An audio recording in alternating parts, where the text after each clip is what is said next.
Today's show, we power rank the loaded Pacific Division. Should the Suns or Lakers be considered the favorites to win the division? Or can the Warriors bounce back with Chris Paul? Or will the Kings surprise us all again? And is there any reason to trust the Clippers? All of that and more on today's Locked On NBA. You are Locked On NBA, your daily NBA podcast. Part of the Locked On Podcast Network, your team every day. Welcome to Locked On NBA. I'm Wes Goldberg here with Adam Mares. However you might be listening on YouTube, Odyssey, or your favorite podcast app, thanks so much for making Locked On NBA your first listen every day. Today's episode is brought to you by FanDuel Sportsbook, official sportsbook of Locked On. Make every moment more. New customers can bet $5 and get $200 in bonus bets guaranteed. Visit FanDuel.com/LockedOn today to get started. We're finishing up our division power ranking series as we go through every division, predict which team will finish the regular season with the most wins, then get to some fun categories like best offseason edition, the team most likely to blow it up. Today, we're going to the Pacific Division. Last season, every team in this division made the playoffs. The Kings surprisingly won the division with 48 wins. They were followed by the Suns, Clippers, Warriors, and then the Lakers. But then the Lakers got to the Western Conference Finals. The Suns acquired Kevin Durant and Bradley Beal. The Warriors now have Chris Paul. There's a lot happening here. But Adam, who do you have winning it? Man, right off the top with the tough one. You could make. I have Phoenix Suns. I think they're going to be a great regular season team. They showed that last year. I mean, when they got KD, in the regular season they were almost an impossible matchup. I think they're going to be different enough that it's hard to game plan during the regular season. And then what they do in terms of just having guys that can get buckets is probably the easiest, like lowest variance from night to night. That they're just going to have a great regular season. So it could be, I think this is a rare example of a division where you could pick all five and all five are good, but I think Phoenix would be my pick.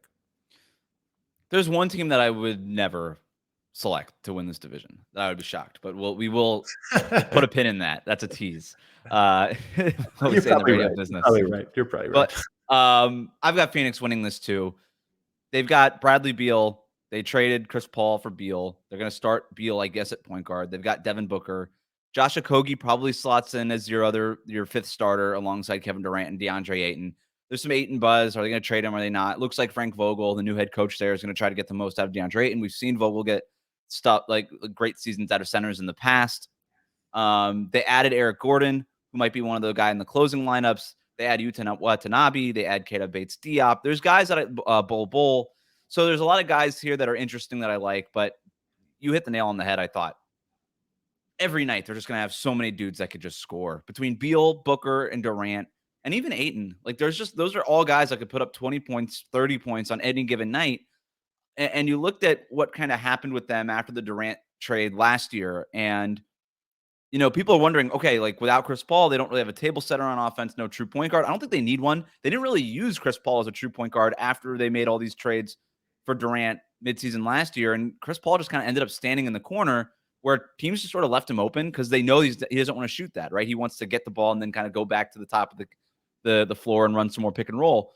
So you got to swap Chris Paul out for Bradley Beal, who's going to have a quick trigger on that, who's a legit threat to shoot from anywhere on the floor. I think the offense it's going to be, I would be shocked if it wasn't the best offense in the NBA. Like, I think that's what we're talking about here. The question is whether or not defensively they can do it, but that's more of a playoff question. We're talking about the regular season here. Yeah. And I think they're just going to win. I think they're going to rattle off a bunch of wins.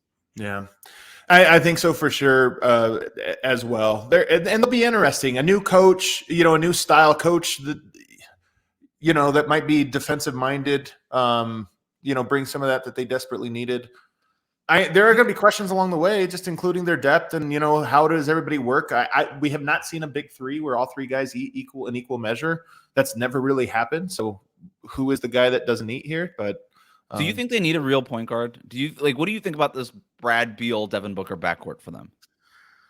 In the playoffs, yes. In the regular season, no. I think that both of those guys handle the ball so well. They handle it like a point guard. So part of why you need a point guard is bringing the ball up the court. And I know that sounds simple, but it's not just about captaining the offense. I think they're going to be fine in the regular season. I do think that there's going to be moments against equal competition in playoff series where having that person that gets an easy shot for some of these other guys is going to be key.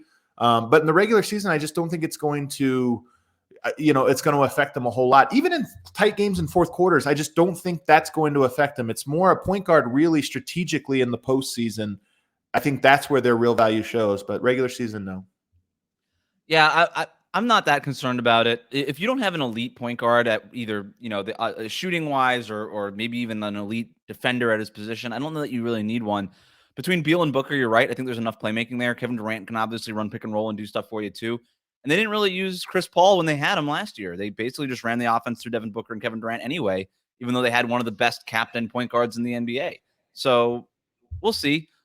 It'll be interesting what Frank Vogel does here. Like, he's going to coach up the defense. He's going to try. Like, they're basically saying, okay, Bradley Beal, Devin Booker, Kevin Durant, you're going to figure it out on offense. Like, we're just going to score points regardless of the system. You'll just figure out how to score points.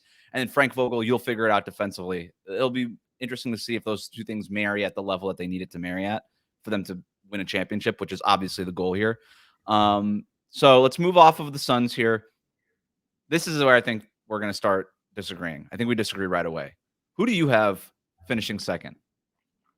Man, this is tough. Again, this division, I think it's all on a knife's edge. Regular season, I could definitely see Sacramento being up there because, again, they just have I think you start to get to who's going to be the most healthy. The Warriors, the Clippers, the Lakers all have huge health questions. Sacramento does too. They happened to be extremely healthy last year, but being younger, maybe even being hungrier for a regular season, there's a chance that they have a better regular season. I probably would pick them fifth of all these teams in a postseason, but regular season, they might rally off wins like they did last year.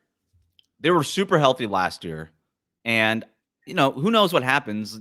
You tend not to get like injury, that kind of injury luck 2 years in a row, but they're young, right? Like that. This is a young team. The young teams don't tend to get hurt that much. They have a rinse and repeat offense with that De'Aaron Fox, Domantas Sabonis pick and roll, and that tends to work in the regular season when you just have a system that works that you can rely on every single night. Mike Brown is a great regular season coach. We have seen him coach up teams to a lot of wins in the regular season several times before, including last year with Sacramento. I kind of wanted to pick Sacramento to finish second. I ended up going with the Lakers. I immediately doubt my own pick. I think no matter what name I would have said, I would have doubted it immediately, but I doubt it already.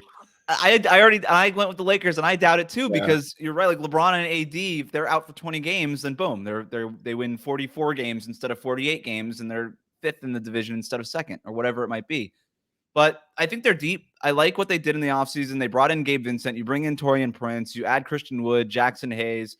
I like Jalen Hood-Schifino, who looked great in Vegas during Summer League as a rookie. You obviously bring back Austin Reeves on that great deal. D'Angelo Russell comes back. But I also think that this is a year where we could see LeBron just really go for it. I think he got a taste of something last year in the Western Conference Finals. He's like, okay, I think for the first time in 2 years, now that the Westbrook thing is over, I think he really believes in this group. And when we see LeBron motivated, I still think he's one of the best 4 or 5 guys in the NBA. Can you get that? Can you get a healthy Anthony Davis? And if you don't even get a healthy Anthony Davis, you've got other options between Jared Vanderbilt, Rui Hachimura. They just signed Christian Wood to a minimum. You got Jackson Hayes. We'll see if he pops. Now you have more options if Anthony Davis misses games than I think you had before. So I don't know.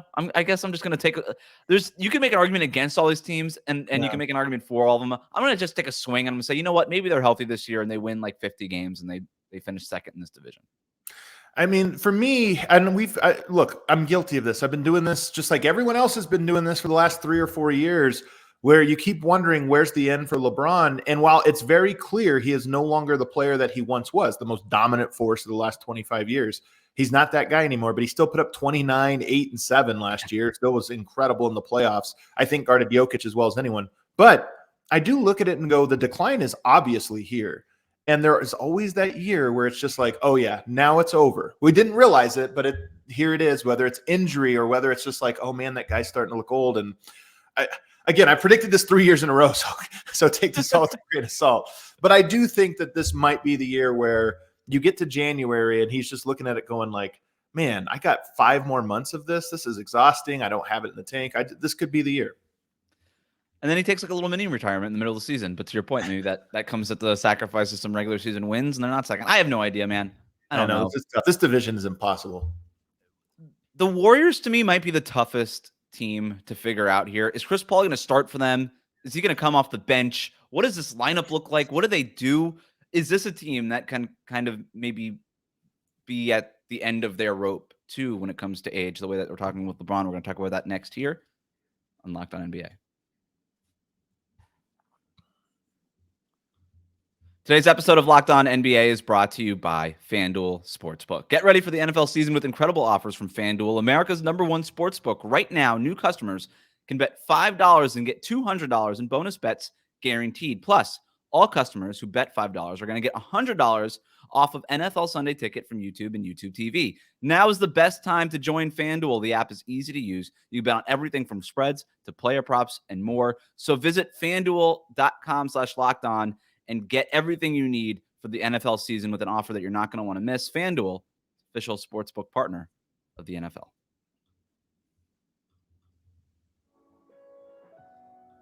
Welcome back to Locked On NBA. Thanks for making Locked On NBA your first listen every day. Let's move on to the Golden State Warriors. I've got them finishing 4th. So I've got the Suns, the Lakers, the Kings finishing 3rd. I've got the Warriors 4th. The big thing is that they move on from Jordan Poole. They swap him for Chris Paul. And now we don't know whether or not Chris Paul is going to come off the bench or start. He answers a question, I think, asked by Bay Area News Group's Madeline Kinney in Vegas during like this weird press conference that was like in a broom closet or something. And he says, "How do you know I'm not going to start? Like, are you the coach or something?" We haven't talked, and me and Steve Kerr haven't talked about that. And it kind of seemed ridiculous at first, but then you start thinking about it and what Steve Kerr used to do when he was backed into a corner. It was he would start Steph, Jordan Poole, Clay, Wiggins, and Draymond Green. And I do wonder at this stage of their careers, at this stage of the Warriors, is there something to be said about just starting Draymond at center and starting Chris Paul? I think that might be their best lineup. Is Chris Paul, Steph Curry, Klay Thompson, Andrew Wiggins, Draymond Green. We've seen Steve Kerr go with non-traditional lineups before. I don't know that he'll start with it, but it's worth considering going with that as your starting group. I think you want to just look at how does your rotation. It's not even because you'll probably close with that lineup. So you start to think about how does the rotation work so that everybody gets their adequate rests and in the right moments, and so that it's not too choppy. And that's why I would doubt the wisdom of going to that starting lineup. There is the ego issue of like, has Chris Paul ever come off the bench and now doing it for his bitter rival? But by the way, we don't talk about it enough how weird it is that Chris Paul's there. This is the weirdest thing.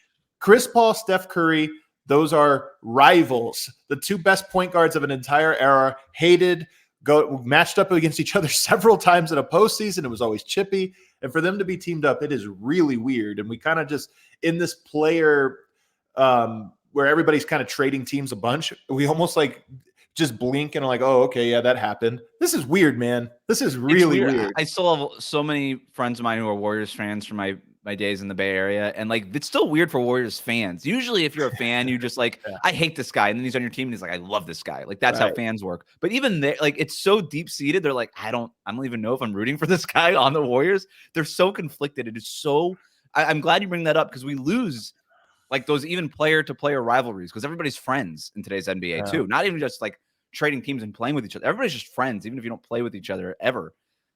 Chris Paul and Steph Curry were never friends like that. And that was never even like, oh yeah, I've got like, it was just like a respectful thing. Like, no, they just didn't like each other. So this will be really interesting.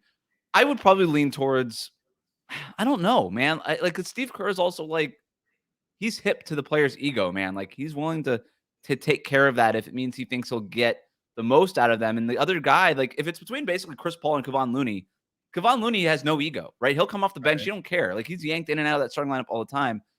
I just wonder, like in certain matchups, like if you're playing Denver, right? If you're in your own division, you're playing the Lakers or the Kings, like you need size. And so that's where I start to get to it. My biggest question with Golden State outside of who starts, because you're right, it really isn't, I guess not, it's important, but it's probably not the most important thing with them. I don't love their depth. They bring back Gary Payton the second. I still don't know what to think of in terms of Moses Moody and Jonathan Kuminga. They added Dario Saric. They lose Dante DiVincenzo. I feel pretty good about like 5 or 6 guys on this roster, and I don't feel very good about anybody else. Yeah, that's the thing, right? This is a big year for Kuminga. First of all, what is this latest on Saric? Like, I mean, because he's a guy that I like. I mean, in theory, I don't know how much he can contribute, and how much of this. And I like Gary Payton. To be honest, they have guys I like. The thing about the guys that I like that are on their roster is they only work in specific configurations. Like Gary Payton, you can't pair him with guys that can't shoot. He's going to be that guy on the roster. So you have to have guards and spacing around him. So that's the part that I think makes this a little bit complicated. But I will say this might be a regular season struggle team, but playoffs, they have 8 guys that you like that are really good. And all right, that's all we need. Now all of a sudden the configuration is easy because guess what? Steph or Clay or Draymond are on the court at all times. Yeah. And now we know what we're doing. One of the Achilles heels for the Warriors over the last year, even when they were winning championships, were the minutes that Steph was on the bench. Even when they had Kevin Durant, those minutes with Steph on the bench weren't always positive. Now that you mitigate that, because I'm going to assume they stagger Chris Paul and Steph Curry to some degree. Like, you're always going to have one of those guys on the floor. And if Chris Paul is sort of your de facto backup point guard behind Steph or whatever it is, if you always have one of those guys on the floor, now that Achilles heel that's been sort of haunting you for the last 10 years is gone, because that's not going to be the case anymore if you've got Chris Paul running your offense. I love that for them. I just don't know who the guy with Chris Paul is. Like, who's running Chris Paul's a pick and roll player. He's the opposite in terms of stylistically what they do with Steph and Clay running off those split actions with Draymond kind of bringing the ball up. Like, who's the guy that runs pick and roll with Chris Paul? And I look at a guy like Jonathan Kuminga, who can maybe be like a small ball center, the way that Steve Kerr maybe used Paolo Banchero for Team USA. I could see him trying to experiment with Kuminga in a similar way. If Kuminga could be that version of a pick and roll partner with Chris Paul, then all of a sudden, okay, you know what you're getting in terms of identity when Steph and Draymond and Clay on the floor. And then you know what you're getting in identity when you kind of maybe have a Chris Paul-centric offense kind of in that second unit, quote-unquote second unit. That's really interesting to me. I think in the playoffs, you mentioned maybe they have 8 guys. As long as you have those 5 guys, I'm good with them in the playoffs. Like, I'm not going to, I would have a hard time betting against them. But I'm with you in terms of the regular season. That's why I have them finishing 4th. I think there's going to be a lot of experimenting, a lot of ups and downs, and a lot of figuring it out here in the regular season to make sure that they're optimized by the time the postseason comes around. Who do you have? That leaves the Clippers. You and I both have them finishing 5th. You know what's funny is maybe this is the spot the Clippers always needed to be in, right? Every year they're predicted to be the best team in the Pacific. They're going all the way. They're the toughest matchup, and every year they underperform. So maybe this is the best spot for them. The schedule, there was I don't know if people saw this, but when the schedule came out, they had the toughest in terms of the most back to the least favorable of all the standard stuff. A lot of road trips and one-off homestands and different things like that. So, maybe that plays a part in it. But you look at their roster, it's the same as we're going to have the same conversation we've had every year in the Clippers era with Kawhi. You look at it on paper, man, there's nothing but names. They're versatile. They got lots of guys. They should be good. Will they play? I've been out on the Clippers. I've been shorting the Clippers stock since the Kawhi and Paul George trade. I don't believe in anybody on that team in terms of like an alpha. I think Kawhi is an awesome player. I don't think he's a leader, and I don't think he plays enough. And I just think that stuff matters, and I'm out. I'm just out. And I'm out on them this year. And I kind of teased it earlier. You said all 5 of these teams could win the championship or win the division or whatever. I don't see a world where the Clippers make it to the Western Conference Finals. I just don't see it. Like, this team is never healthy. Kawhi is reportedly going to be okay for training camp after another injury in the playoffs last year, but like, it's just a matter of time. The big question with the Clippers is, in terms of additions, it's Kenyon Martin Jr. That's it. Is there a James Harden addition out there? That's like the big question. But then again, I'm like, I don't know. Like, I don't even know how good I feel about it with James Harden. Like, you put Harden in there, it's a good roster. It's Harden, Paul George, and Kawhi. Like, those guys are really good. And Zubac is a solid starting center, and they've got options on the perimeter. But I don't know. I can't buy into this team. This is the team that I feel the most icky about, I think, in the NBA, because it feels made up. It doesn't even feel like a real team. I think the most the Clippers of this era to me are the most like player empowerment team. They're the most super team, of this entire era in some ways. And it would be so fitting if they were to trade their their Norman Powell and Terrence Mann, Nick Batum for another star just to pair with Westbrook and Paul George and Kawhi. It would be very fitting. And to be honest with you, might be good. I don't know. Those are all good players that can shoot and do a lot of different things. But this Clippers team, this is going to be my official. I have to have a take on the Clippers. I think my official take is going to be they're in the perfect spot. Nobody believes in them. Finally, for the first time. I mean, they were still getting picked to win the finals last year. Everybody's like, this is the year. Kawhi and Paul George are healthy and whatever. And like Kawhi last year in the playoffs, he was putting up 30-point games like every night. He looked amazing. But he can look amazing for a month, and then something happens and he tweaks it and the hamstring or a knee or something, and it's done. So maybe you're right. Maybe just everybody's got to count him out, and then eventually, in terms of like interesting teams, I don't really even care to watch the Clippers, man.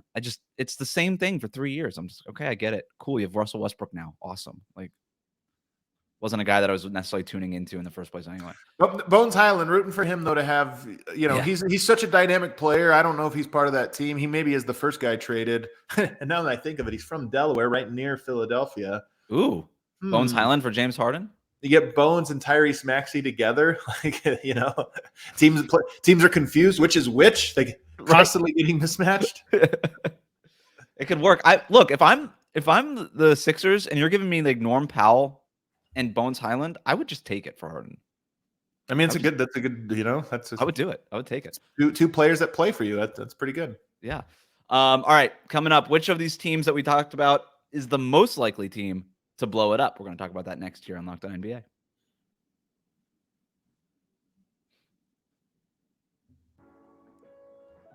Thanks for making Locked On NBA your first listen every day. All right, let's move on to some categories. We'll get to the team most likely to blow it up here in a second, but let's start with the best offseason edition in the Pacific Division. Adam, what do you think? The best offseason? Is that what you said? Best offseason edition. Yep. Man. Who do you have? Let me hear yours first. I've got it. I really wanted to zag and just go Chris Paul because I actually am pretty bullish on the Chris Paul edition. Everybody's like, is it a fit stylistically? Does it make sense? Start coming off the bench, whatever. I tend to bet on just basketball IQ and smart people figuring it out. And Chris Paul is such an injection of basketball IQ into the Warriors team that already has so much. I just think they're going to figure it out. So I really wanted to go with Chris Paul, but the answer is Bradley Beal. The answer is Bradley Beal, yeah. I mean, we don't have to overthink this one. It'll make them interesting. He has 40, 50-point game potential in him. I still don't know about the fit. I still think it's weird, but it's the best addition. What do you think is Phoenix's closing lineup? Like, what's the closing lineup you like the most? Is it Beal, Eric Gordon, Devin Booker, Kevin Durant, Ayton? Is that it? I don't know who that fourth guy or that fifth guy is. Probably the one that you just like, depending on the circumstance, right? If you need a little bit more size, you have more options of guys you can throw out there. And if you need a little bit more guard, so perimeter or whatever it is, then you have a Kogi you can go to, for example, Eric Gordon you can go to. So for me, I don't know. I think that they have a 4-man closing lineup with a fifth guy that changes depending on the circumstance. It could be like hot hand, TBD, matchup based. You're probably right. I'd probably pencil in Eric Gordon to be that guy, but it could be a Keita Bates-Diop if he's like 3 of 5 on corner threes in that game, or Utah not be for the same reason. Well, also, like, do you need the scoring at that point, right? Like, I don't think they're going to have a hard time struggling to score in the clutch, no matter who you put out there as that fifth guy. Like, you can afford one guy who's not an elite, scorer. And why go small with Eric Gordon, like, defensively, to your point? Right. Like, he's not doing more than Josh Okogie. Because I do wonder if we're supposed to be putting DeAndre Ayton and Sharpie in that closing lineup. Like, if opposing teams go small, could they go with, like, Durant at center? Or, like, Okogie as, like, your – or Bates-Diop as your sort of nominal center. I don't know. I mean, some teams, yes, but I don't know that you want to build your identity around that. Who's the most interesting player in the division? Most interesting. Who did I have down for this one? Let me hear yours again while I pull this up. I don't know. I literally there's so many interesting players in this division.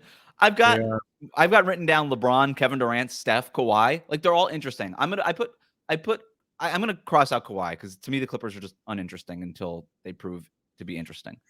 Can you tell how much I dislike the Clippers? You really hate the Clippers. Yep, I got that. I'm sick of it. I'm gonna go LeBron here, man. Like, we're talking about one of the 2 greatest players of all time, and you mentioned, like, at what point does the decline come? Like, I don't know. I just find his career so fascinating. I know people crush like ESPN and the national media for always talking about LeBron and everything. I'm like, I don't know. I think it's appropriate. I think we talk about LeBron enough.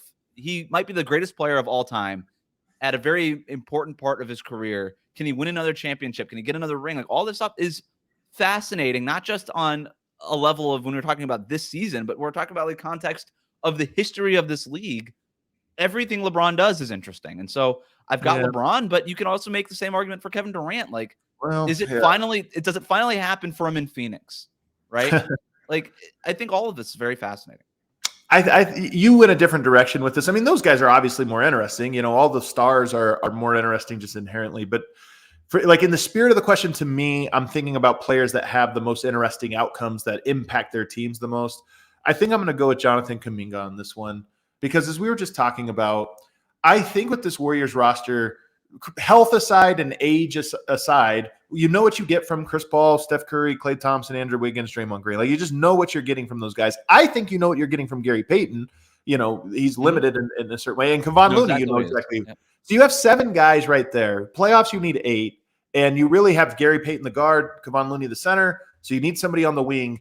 Kuminga, to me, if you told me Kuminga made a leap this year, not as a star, but as a role player that can play 30 minutes if he's needed to consistently, to me, I look at that and I go, okay, the Warriors are for real. They're a contender. They're as good as just about anybody in their top 8.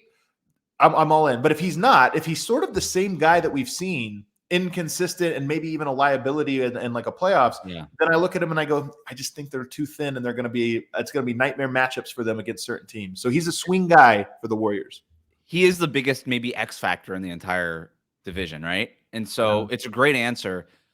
It could go both ways with him. He could get James Wiseman by the trade deadline and they just gave up on him and trade him somewhere for nothing. Good. Or he could be that guy, like I mentioned, like he could be the small ball center that Chris Paul needs to run pick and roll in the second unit with. And then all of a sudden he's got a role where it didn't feel like he had a role last year. And we've seen Chris Paul with like DeAndre Ayton kind of get through to younger guys that he's played with. And I do wonder if Chris Paul takes Kuminga under his wing a little bit. I remember talking with Kuminga last year for a story I wrote on him. And he's like, he like wants to be Kobe. He's not Kobe. Yeah, he's never going to be Kobe with the Warriors, Scary. you know? Yeah. So can you zero in on a role and there was moments where he seemed to buy in, especially defensively. So we'll see. It's a great answer. I'm fascinated by that too. Team most likely to blow it up. None of these teams really seem likely to blow it up. So they're all, you know, I think 4 of them are contenders. The Kings probably not contenders, but they're regular season contenders. You know, they're going to be really good. And who knows, maybe they make a trade or make a leap, you know, that I don't foresee. I don't see anybody blowing it up, but if I had to say most likely, it would. Can trading Domantas Sabonis be considered blowing it up since he's their first or second best player? I guess so. So maybe I'll say Kings.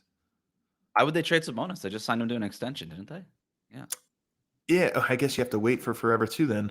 Yeah, I don't know. It's not going to be Phoenix. They're not going to blow it up. The Warriors are not going to blow it up. Would trading Klay Thompson qualify as blowing it up? Yes. It would, right? He's in the final year of his contract. He's making $43 million this year. He looked good by the end of last year. Like, he looked good. But I don't know that he's going to continue to look good. I will never predict that the Warriors are going to split up Klay Thompson. But they have a decision to make on Klay Thompson. Like, are they going to re-sign him?